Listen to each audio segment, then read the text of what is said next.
I will start to give thanks to CIDOC, Com and Museum of Modern Art in Rio de Janeiro, Brazil.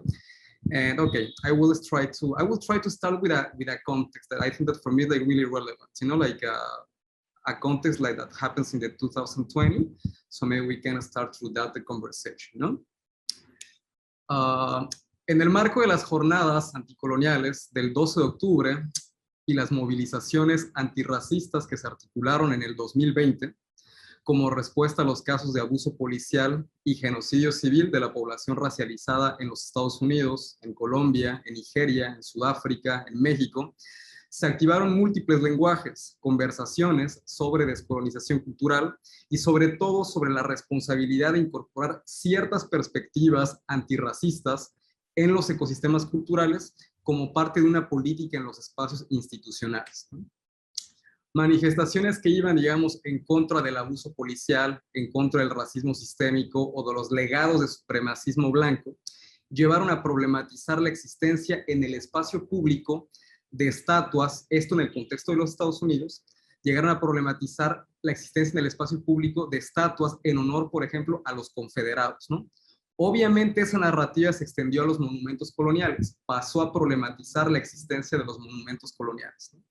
Dentro de ese prisma del monumento colonial, por ejemplo, en el contexto de Inglaterra, se problematizó de la misma forma la estatua de Edward Colston que el Tate Museum.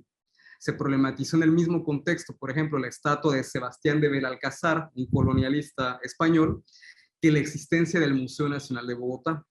Se problematizó de la misma forma, por ejemplo, en el contexto de Martinica, la estatua de Víctor Schwelger, que los programas, digamos, de asimilación cultural que la Alianza Francesa, emprendidos como parte de una campaña colonial, desarrolló, digamos, con todas sus colonias. Entiéndase Martinica, entiéndase Guadalupe, entiéndase Senegal, entiéndase Chad.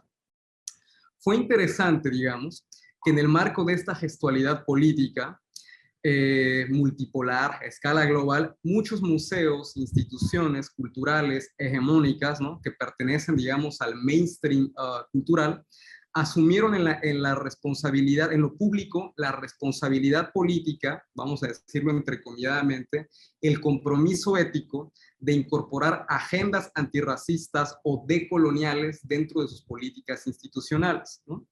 Este compromiso abrió un debate público sobre la noción de patrimonio cultural, recuperación de la memoria histórica, ancestralidad, defensa del territorio, restitución, responsabilidad o lo que entendemos por accountability, justicia espacial, cultura viva comunitaria e incluso prácticas extractivas y narración colonial, ¿no? Entonces, abro una pregunta a partir de esta primera reflexión. ¿Qué significa la descolonización del museo? Por ejemplo, ¿qué significa la descolonización del museo, por ejemplo, para una institución como el Tate Museum, en el contexto de Inglaterra, ¿no?, que es producto directo de los entramados coloniales, como mencionaron al principio, ¿no?, que es producto de la economía política del extractivismo, de los sistemas esclavistas, ¿no?, y la explotación de la tierra, ¿no?, generado por la economía de la plantación y la industria azucarera en el Caribe. Otra pregunta, digamos, en ese sentido, ¿qué significa ese statement político de la descolonización del museo o de que el museo no es neutral, ¿no?, por ejemplo, para instituciones como el Quai Branly en Francia, ¿no?, que ostenta una colección de más de 300,000 objetos de África, Oceanía, Asia y América, que obviamente es una obviedad, ¿no?, digamos, mencionar que son fruto de las prácticas extractivas de la expansión territorial del colonialismo, ¿no? Incluso, si nos salimos de la cartografía del norte global, ¿qué significa la noción colonial de patrimonio cultural para el Museo Nacional de Antropología e Historia de México, que alberga una de las colecciones más grandes del mundo sobre pueblos originarios, pueblos indígenas de América, ¿no? El título de esta ponencia hace alusión a un texto muy interesante que les recomiendo, que tiene más que ver, digamos, con pedagogía, no tanto con arte contemporáneo ni con prácticas curatoriales, ¿no? El texto es de Wayne Young y de Eve Tock, se llama La descolonización no es una metáfora, en el que se aborda, digamos, con cierta broma, el maltrato conceptual que ha tenido la categoría de la descolonización dentro de la hegemonía cultural, ¿no? en el contexto de las democracias liberales, ¿no? Es decir, como un adjetivo a veces un tanto ornamental o un adjetivo un tanto para adornar, si lo queremos ver así, ¿no? O acompañar cualquier práctica disruptiva, es decir, como si cualquier práctica disruptiva automáticamente pudiese enmarcarse dentro de una práctica decolonial o descolonial, ¿no? Si para los años 80, digamos, la categoría de la categoría de la deconstrucción se volvió un lugar común en el relato emancipatorio, digamos, de los espíritus liberales, ya para el siglo XXI, la hegemonía cultural hizo de la descolonización y la deconstrucción caras de una misma moneda. Probablemente para la tradición eurocéntrica de pensamiento crítico, de carácter postestructuralista, el que la deconstrucción se quedara en una disputa performativa no resultaba tan problemático, pero reducir las gramáticas de la descolonización o los procesos descolonizadores a una disputa simbólica, a prácticas performativas desvinculadas de estructura, materialidad social y procesos redistributivos, resulta para las luchas anticoloniales algo absolutamente conflictivo, ¿no? Es decir, ¿qué estamos entendiendo colectivamente por la descolonización del museo? ¿En qué momento la lucha anticolonial se desvinculó, digamos, de los procesos redistributivos de materialidad social? O si lo queremos ver de otra manera, ¿en qué momento resultaron convenientes, ¿no?, las simulaciones de auspiciar discursos y narrativas anticoloniales en instituciones, organizaciones y espacios sostenidos sobre estructuras coloniales de asimetría colonial y desigualdad racial? Platicaba con Sergio Mosquera, él es fundador de un espacio que se llama Memoria Muntu Bantú, en el contexto del Chocó, en Colombia. Nos preguntábamos qué significa la descolonización del museo para las comunidades racializadas. Posiblemente nada, posiblemente otra cosa, algo muy distinto a lo que probablemente podamos discutir hoy aquí.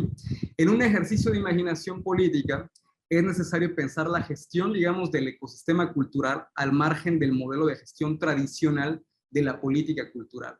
Incluso entender la noción de patrimonio al margen de la lógica estatal, que es algo que igual más adelante me gustaría que conversáramos, ¿no? Es necesario pensar impulsos, lenguajes contrahegemónicos al margen de las narrativas de vanguardia y la falsa ilusión de contemporaneidad.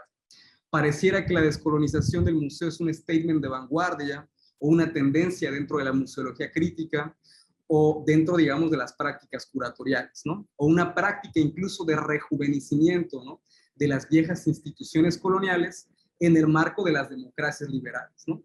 ¿Quiénes reclaman la descolonización del museo? Parece una pregunta ingenua a veces, ¿no? Pero en la respuesta radica la dimensión reparativa, restitutiva, redistributiva de esta gestualidad política. A principios del 2019, en el marco de la Bienal de Sharjah, en Emiratos Árabes, tuve la oportunidad de platicar con el economista, escritor senegalés Felwine Sarr, que estaba presentando en ese momento un proyecto de investigación muy interesante, un proyecto de investigación colectiva con Bénédicte Savoy, sobre la restitución y devolución de patrimonio, obras y bienes culturales a excolonias africanas, ¿no?, que el gobierno francés ha auspiciado durante siglos en las colecciones de sus museos. Es interesante, digo, y me salto un poquito aquí el texto, es interesante porque esta investigación, digamos, está generando o está impulsando política pública. Eso me parece importante, está impulsando legislaciones, ¿no? Obviamente, aquí vamos con el tema, ¿no? La legislación es una cosa y obviamente cómo ejecutamos la política pública o cómo trabajamos o a quién impactamos y a quién reparamos con la política pública es otra totalmente distinta, ¿no? Pongo este ejemplo, digamos, sobre la restitución, ¿no?, digamos, sobre esta iniciativa de Felwine Sarr, porque abre un debate interesante sobre la noción de patrimonio. Primero, ¿por qué lo menciono, no? Es fundamental, digamos, entender que la vitalidad y la importancia, ¿no?, que tiene la restitución y la devolución de obras, ¿no?, incluso considerando estas asimetrías cartográficas entre norte global y sur global. Es decir, hay que partir de que es importante que se dé esa devolución y que se dé esa restitución. Eso yo creo que no está en tela de juicio, ¿no? Pero digamos, una vez dejando esa premisa fundamental, vale la pena pensar en qué condiciones se da ese ejercicio de restitución o de devolución, quiénes son los beneficiarios o a quién impacta ese ejercicio reparativo, ¿no? ¿Por qué? Primero, ¿no? El ejercicio de restitución o de devolución, digamos, se da en el marco de relaciones estatales, ¿no? Y lógicas de patrimonio que coinciden con la noción de Estado-nación. Esto ya para empezar es conflictivo, ¿no? Por ejemplo, si lo ponemos en el contexto de Latinoamérica o del Caribe, ¿no? Donde el patrimonio es fruto de la expoliación de las estructuras de colonialismo interno y prácticas extractivas que el Estado-nación ha ejecutado sobre sus pueblos originarios y población indígena, ¿no? Es decir, es sobre esta base de expoliación y despojo que el Estado-nación configuró una noción de patrimonio, un sentido de patrimonio, que no es en lo absoluto reparativa, redistributiva para la población originaria, para la población indígena. ¿En qué sentido ha sido reparativo, redistributivo? Es una pregunta un poco muy cercana al contexto mexicano. ¿En qué sentido ha sido reparativo, redistributivo el patrimonio maya para la población maya del presente? ¿No? Es decir, incluso la falta de mediación crítica, ¿no? Que obviamente el museo como institución ha reforzado, digamos, como narrativa de temporalidad colonial, ¿no? Como una narrativa muy necropolítica, muy epistemicida, ¿no? Vuelve incompatible el maya del presente, es decir, el maya que existe en el día a día, ¿no? Con, digamos, el maya del presente con sus condiciones de materialidad social, con sus condiciones sociales de existencia, si lo queremos ver así, ¿no? Con, digamos, la noción o el metarrelato de la civilización maya que está detrás de las colecciones, ¿no? Es decir, el museo, digamos, crea ese distanciamiento, crea, digamos, esa falta de diálogo o esa falta de contemporaneidad. Desafortunadamente, la única relación que los museos nacionales y privados facilitan con la población originaria, históricamente, ¿no? Ha sido a través de procesos de estratificación racial del trabajo. Es decir, pongo el contexto de México, ir incorporándoles únicamente en los trabajos más inferiorizados y menos remunerados dentro de la institución, ¿no? Si pensamos esta problemática de la restitución, ¿no? y la reparación en el contexto africano, también aborda otro tema, ¿no? Por ejemplo, en el contexto africano, ¿cómo se da la restitución y devolución de obras bajo lógicas estatales en contextos donde las cartografías nacionales, es decir, Nigeria como Nigeria, Senegal como Senegal, Camerún como Camerún, Angola como Angola, ¿no? Son producto del reparto colonial y de sus intereses imperiales, es decir, fruto, digamos, de ese Congreso de Berlín, ¿no? De finales del siglo XIX. Es decir, cómo una obra, ¿no? Digamos, que pueda ser entendida como patrimonio del pueblo Igbo, ¿no? Se devuelve a Nigeria, y bajo qué criterio se devuelve a Nigeria, y no necesariamente se pueda devolver a Camerún, a Ghana o a Guinea Ecuatorial, donde también existe el pueblo Igbo, ¿no? Y donde obviamente previo a la cartografía colonial convivían necesariamente sin esa frontera o sin esa relación estatal o de lógica nacional, ¿no? Otro problema que me parece importante es el tema de la traducción colonial. Es decir, que en muchos de los casos, el otorgamiento de sentido, de significado que la contemporaneidad y sus instituciones depositan no necesariamente coincide con el sentido o incluso con el carácter ontológico de esa pieza o de esa obra o de ese acervo, ¿no? Ese problema de traducción colonial no es únicamente un problema interpretativo, creo que es importante que lo entendamos así, ¿no? Termina siendo también un problema dentro del entramado colonial, que no solo restituye memoria histórica, sino que violenta las relaciones de comunalidad, ancestralidad y territorialidad en las que fue concebido ese objeto o esa obra, ¿no? Es decir, que no necesariamente las dimensiones de comunalidad, territorialidad y ancestralidad son compatibles con la noción de patrimonio del Estado-Nación. Creo que es importante también problematizar por ahí, ¿no? Entonces, estas problemáticas, digamos, yacen en la dimensión material sobre las que están sostenidas estas prácticas y los espacios de enunciación de las lógicas anticoloniales. Vale la pena, por ejemplo, pensar mucho si las agendas de descolonización del Museo del Prado, en el contexto de España, o el Museo del Barrio, en el contexto de Nueva York, en los Estados Unidos, ¿no? O las galerías de vanguardia ultra eurocéntricas en el contexto de la Ciudad de México, realmente están atravesadas por dimensiones comunales para que verdaderamente funcionen como espacios de memoria, imaginación radical, o que verdaderamente funcionen como activadores de procesos reparativos, redistributivos para la comunidad y por la comunidad, ¿no? El ejercicio restitutivo y de responsabilidad del museo como institución pública, privada, o si lo queremos ver también de esta manera, del tercer sector, ¿no? No solamente está en crear actos o gestos autorreferenciales sobre contravisualidad, ¿no? Desmantelar los regímenes de representación, mediación crítica, ¿no? Y acervo cultural.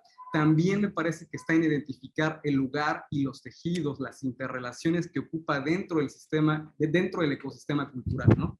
No solamente como lo mencionaba por ahí también Pablo, ¿no? Que me parece muy importante, no solamente como una reproducción de lo existente, ¿no? Únicamente, ¿no? Sino realmente como un espacio de posibilidad para tensionar los antagonismos coloniales configurados históricamente en el ecosistema cultural, ¿no?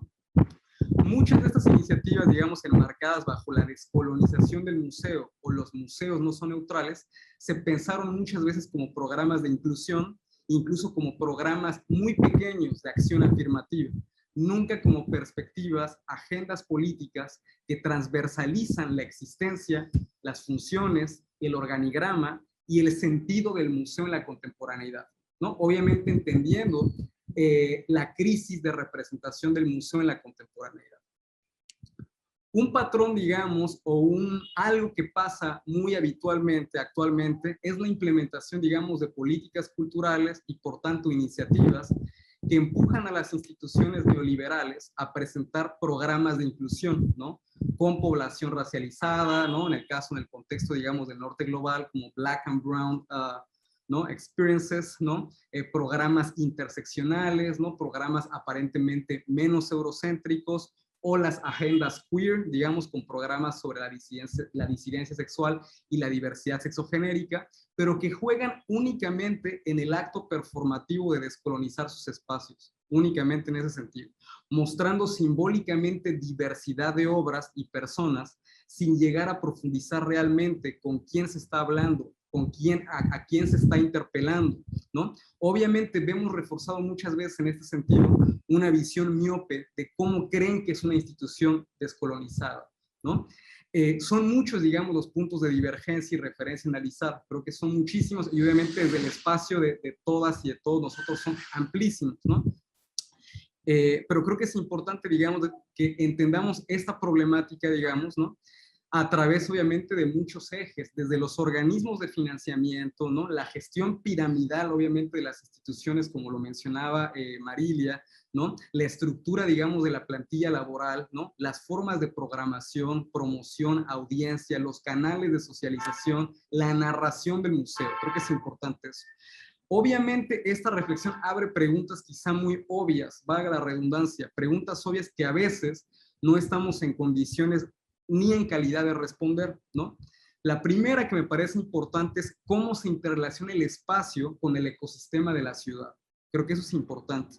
Cómo se relaciona el espacio con la comunidad, porque a veces pasa mucho, y esa es una experiencia mucho que pasa en México, iniciativas, proyectos, incluso del tercer sector, con narrativas anticoloniales, aparentemente con narrativas antirracistas, pero que operan digamos, como proyecto satélite. Llegan a una comunidad, no tienen ninguna relación con la comunidad, no tienen ningún tipo de incidencia comunitaria, ningún tipo de diálogo, no consultan a la comunidad y sobre todo, muy importante, terminan funcionando como enclaves de gentrificación y de ordenamiento territorial en la ciudad. Eso es bastante peligroso. Entonces, ¿cómo se interrelaciona, digamos, el espacio, en este caso la institución, con la ciudad, con la comunidad? Una pregunta que también me parece importante: ¿quién es el público que frecuenta el espacio, ¿no? ¿Cuánta población racializada trabaja en la institución? Eso también me parece importante. ¿O cuánta población racializada que trabaja en la institución tiene liderazgo en la toma de decisiones? Eso también me parece muy importante. Es decir, y cuando me refiero a decisiones, pues me refiero administrativas, de programación, museográficas, curatoriales, de comunicación, etcétera, ¿no? ¿Qué porcentaje de obras de personas racializadas, por decirlo de alguna forma, hay en la colección, ¿no? Otra importante, cómo se maneja el tema de remuneración, de pago, por ejemplo, para artistas racializados y artistas no racializados. ¿Cómo se maneja esto? Porque esto nos podría parecer algo bastante simple, pero en mi experiencia trabajando con muchísimas instituciones he visto, ¿no? Digamos, estos criterios excepcionales y diferenciales en el trato con artistas, ¿no? Otra cosa también importante, de qué manera la institución invierte en organizaciones comunitarias o de base o apoya organizaciones y colectivos antirracistas. Esto obviamente cuando estamos entendiendo el compromiso y la responsabilidad que tienen instituciones como los museos con agendas y con prácticas anticoloniales o antirracistas, ¿no?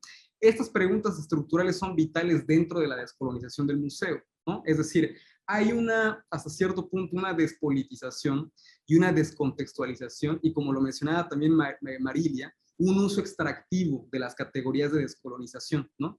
Es decir, es importante entender cómo esto ha sido central para entender el manejo tramposo, si lo queremos ver así, de ciertas iniciativas institucionales y no institucionales en el campo cultural y artístico. Es decir, que han permitido hasta cierto punto crear simulacros y falsas ilusiones de un diálogo sur-sur, ¿no? Acreditado únicamente por desarrollarse en geografías del sur, no importando las estructuras de desigualdad racial sobre las que están inscritos sus espacios de enunciación, ¿no?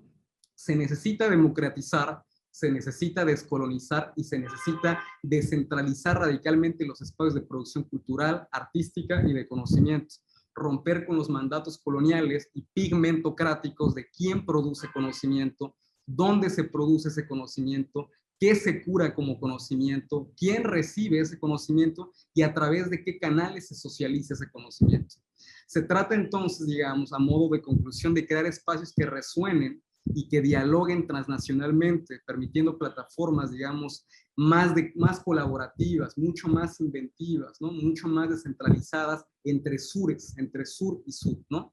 Para pensar, digamos, en un ejercicio un tanto metafórico, esta noción de las heterotopías, ¿no? Es decir, espacios para la activación de memoria histórica, espacios para la posibilidad de imaginación política, espacios, digamos, donde se revitalice permanentemente el ecosistema cultural, ¿no? Espacios también que nos permitan, digamos, reimaginar las relaciones, circulaciones e intersecciones con el fin de que surja una nueva cartografía que cuestione obviamente los sistemas eurocéntricos, sus territorialidades, sus ecologías, sus temporalidades que tanto daño le han hecho al ecosistema cultural y a los modelos de gestión totalmente cultural, o de la cultura y del arte, por ejemplo, que siguen operando como ministerios del siglo XIX, ¿no? Entonces, necesitamos pensar, digamos, el lugar del museo, cuál es el lugar del museo, digamos, frente a esta crisis de representación, cuál es el lugar del museo de cara a la crisis civilizatoria. Creo que eso me parece importante. ¿Qué papel juegan los museos en la disputa narrativa de imaginario, simbólica, estética, o en la creación de nuevas formas de imaginación política? Todas estas, y creo que con eso termino, y que me parece importante, todas estas posibilidades de pensar un museo como proceso, un museo como mapa vivo, un museo como espacio, digamos, de activación pedagógica, un museo como espacio de resonancia comunitaria, de articulación social y comunitaria, me parece que es necesario que se piensen, obviamente no enmascarados en una discusión retórico-performativa, sino que pensemos definitivamente, ¿no?, las condiciones materiales, redistributivas y estructurales sobre las cuales se sostienen esos espacios de enunciación. Así que bueno, muchísimas gracias.